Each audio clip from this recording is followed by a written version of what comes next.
May mga lalaking pilit na nagiging alpha, nag-iingay, nagyayabang, nagmamadali. Pero sa dulo, sila rin ang pinakaubos. At may mga lalaking hindi kailanman nagsabing alpha sila, pero tahimik na sinusundan, pinipili at hinahanap. Ang kaibahan, ang una ay umaasa sa validasyon. Ang huli ay umaasa sa sariling disiplina. Ang stoic alpha male ay hindi hinuhubog ng opinyon ng iba. Hinuhubog siya ng kontrol sa sarili, malinaw na direksyon at kakayahang maging buo kahit mag-isa. Ngayon, himayin natin ang mga katangian ng lalaking hindi naghahabol pero hinahabol. Katangian bilang isa, may malinaw na direksyon ang buhay. Ang tunay na alpha male ay may direksyon kahit walang nanonood.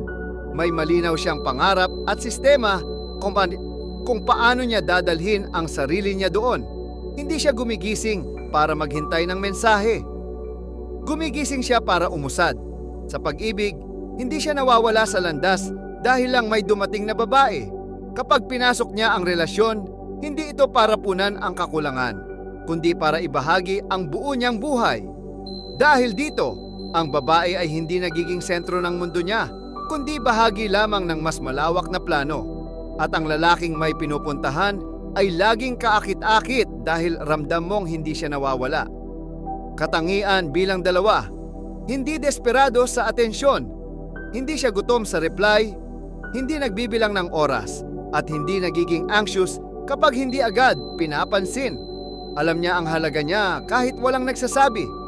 Sa relasyon, hindi siya nagmamakaawa para sa oras o effort. Kapag may interest ang babae, tatanggapin niya.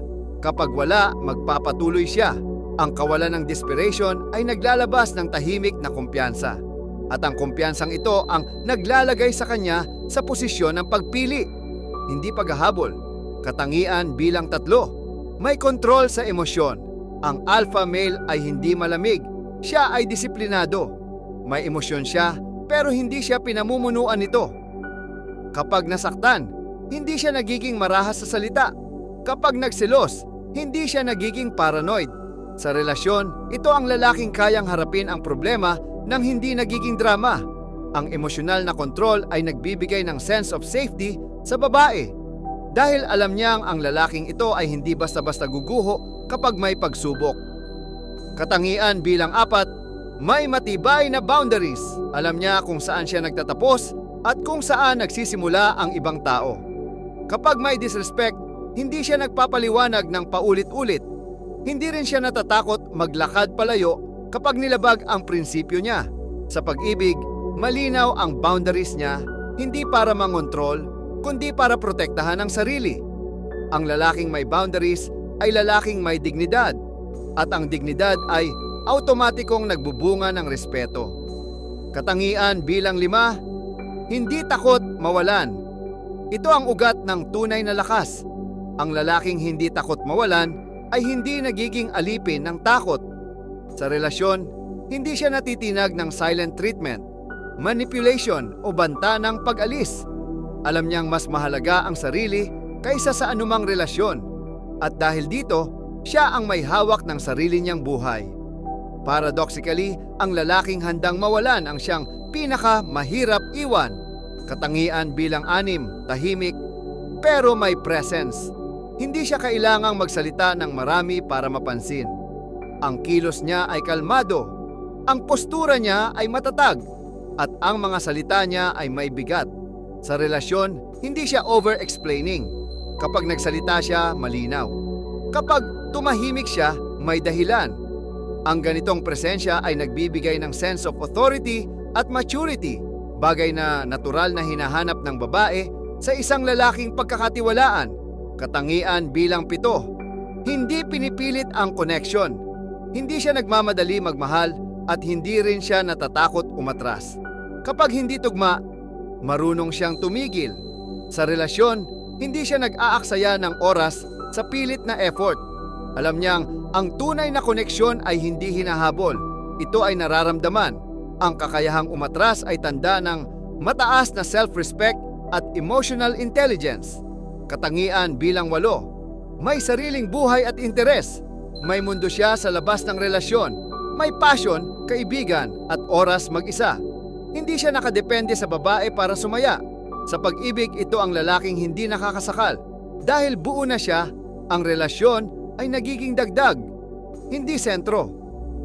Ang babaeng nakikipagrelasyon sa ganitong lalaki ay nakakaramdam ng kalayaan at mas lalong naaakit. Katangian bilang siyam, may self-control sa pagnanasa. Hindi siya alipin ng tukso o pansamantalang sarap. May desire siya pero may prinsipyo. Sa relasyon, hindi siya basta-basta naglalandi sa iba kahit may pagkakataon. Ang self-control ay senyales ng maturity at disiplina. At ang disiplina ay mas kaakit-akit kaysa sa kahit anong sweet words. Katangian bilang 10, marunong makinig pero may paninindigan. Nakikinig siya ng buo, hindi para sumang-ayon agad, kundi para umunawa. Pero kapag kailangan magsalita, hindi siya umiiwas. Sa relasyon, hindi siya people pleaser. May sarili siyang opinyon at kaya niya itong ipaglaban ng kalmado. Ang lalaking may paninindigan ay lalaking nirerespeto. Katangian bilang 11, marunong umalis ng may dignidad.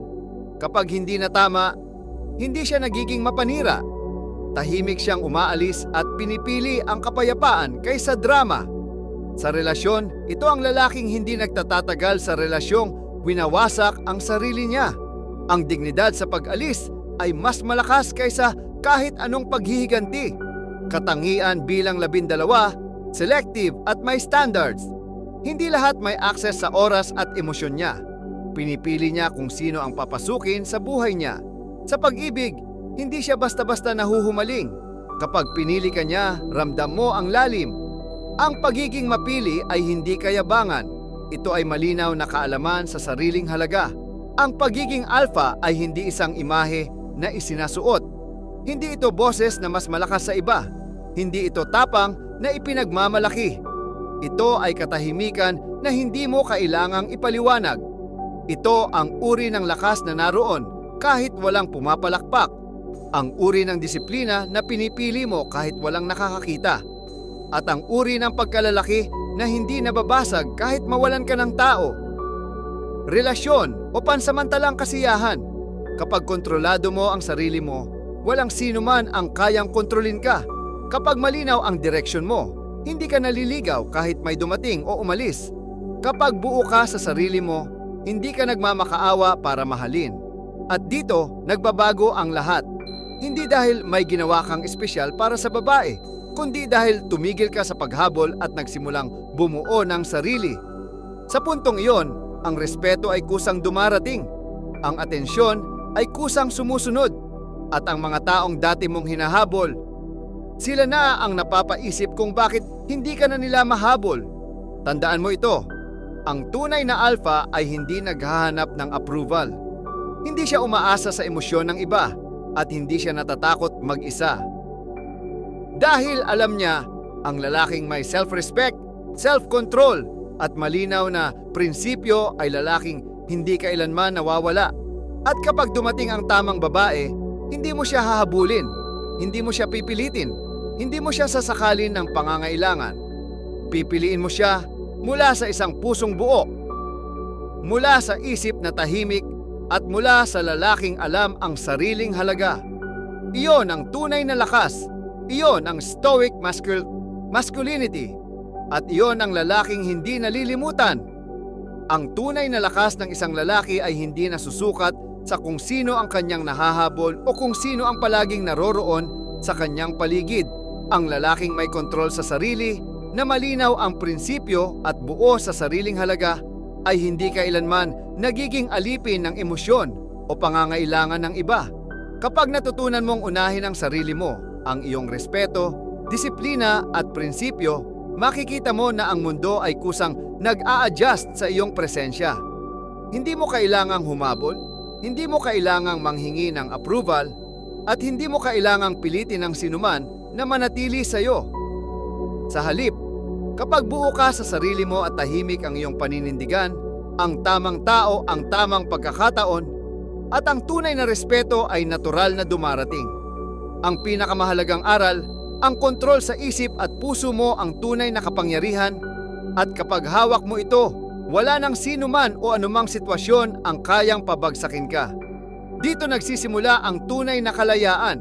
At dito ka nagiging lalaking hindi nalilimutan. Lalaking hinahangaan hindi dahil sa hinahabol niya ang iba, kundi dahil sa tahimik at matatag niyang presensya sa mundo.